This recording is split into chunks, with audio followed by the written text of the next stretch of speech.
Lawful, good Paladin, and Cleric both mutiny, boring campaign for the betterment of everyone involved. Hi everyone, All Things D&D is back with another story. Sometimes, a bad DM can push us into doing things we aren't exactly proud of. Sometimes it can come off a bit childish or immature, but I suppose if the intent was to make the game better, can you really fault them? I guess in this example our player thought it would be best to burn everything down and start over. Literally. Listen to this mostly well-intentioned story, and tell us about the time you saved your group from a bad DM. I really don't know how this will be taken, and honestly, it probably doesn't shine a great light on myself or my friend as players, but it also doesn't look good for the DM either. But at least it has a happy ending. There were 5 players in this drama, but only 3 that really matter. There's our DM, who will be called DM from here forward, my friend and co-conspirator who will be called Cleric, and me, who was playing a lawful good paladin against my will. There's also Wizard, a nice nerdy guy who was completely innocent in all this, and Rogue, girl I had known since secondary school. Typical girl next door nerdy type, but just a friend, at least to me. Again, innocent in this with the exception of I think the DM had a little crush on her. Nothing really bad, but may explain a few things that happened. We were all 16 to 20 and met in college. DM wanted to run Advanced D&D 1E. As someone that grew up with my older brother teaching me to play RuneQuest and SLA Industries as a kid, I was excited. It comes time to roll up characters, and we have a party of 4, plus the DM, who explains he wants to run an exclusively good campaign. Not a problem for me really, as I wanted to play a dwarf fighter, but my friend Cleric already expressed concerns, as he had been hoping to play Druid, which according to the DM was a neutral class, and therefore would not be allowed in his campaign. We tried to ask him to allow it, but he didn't relent, and we all wanted to play, so he decided to roll up a Cleric, as in AD&D 1E, Druid is a specialist Cleric. Then the next 2 went and that was okay. Male player rolled up a neutral good human wizard, and the female player rolled up a chaotic good half-elf thief. Then it's my turn, and I start rolling up my neutral good dwarf fighter. That was when he dropped it. This was to be an exclusively good human campaign. I argued about Rogue's character being a half-elf, but the DM argued, half-elves can grow up in human cities, so it'll work with the story. How can a dwarf turn up? Just play a human fighter. You're holding up everyone else.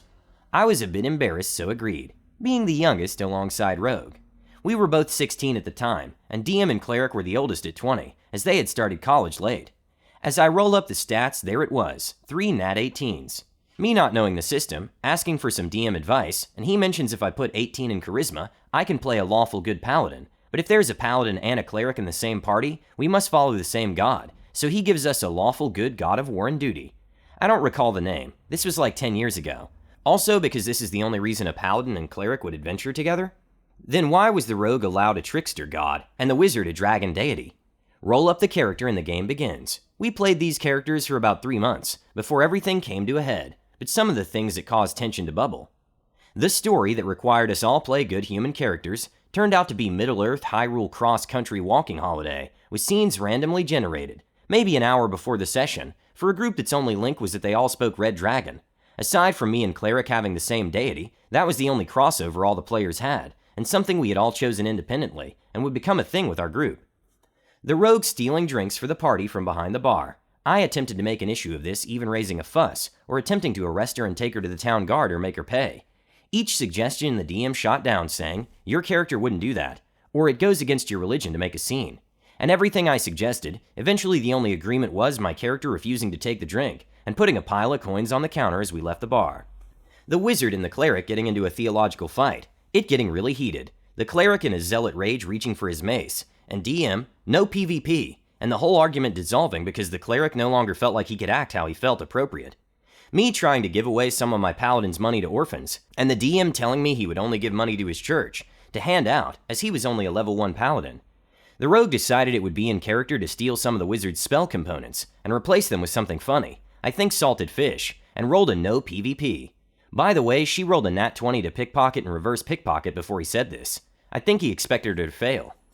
And many more incidents, including the cleric attempting to convert some goblins or gnolls to the way of our god, the wizard attempting to adopt a child as his apprentice, and the rogue stealing from a noble whose house we had cleared of skeletons, and wound up with no repercussions when it came out.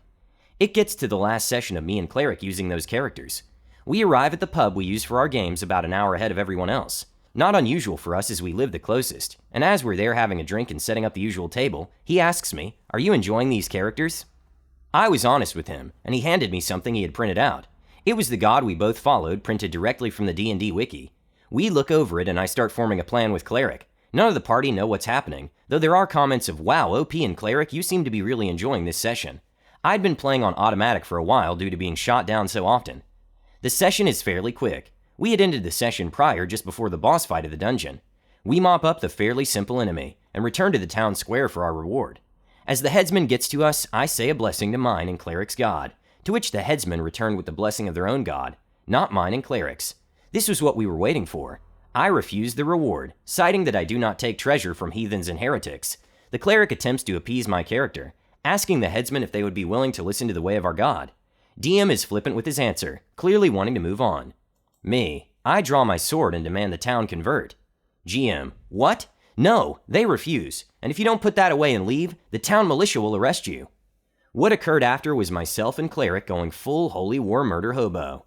Me detailing slaying and burning the town, the Cleric crucifying the village, and in all putting the whole town to holy fire. The DM was not prepared. He tried to stop us, but we were adamant, and because we supported each other, he lost control. Rogue and Wizard were shocked, but just watched. Rogue even saying how she looted the corpses as they were strung up.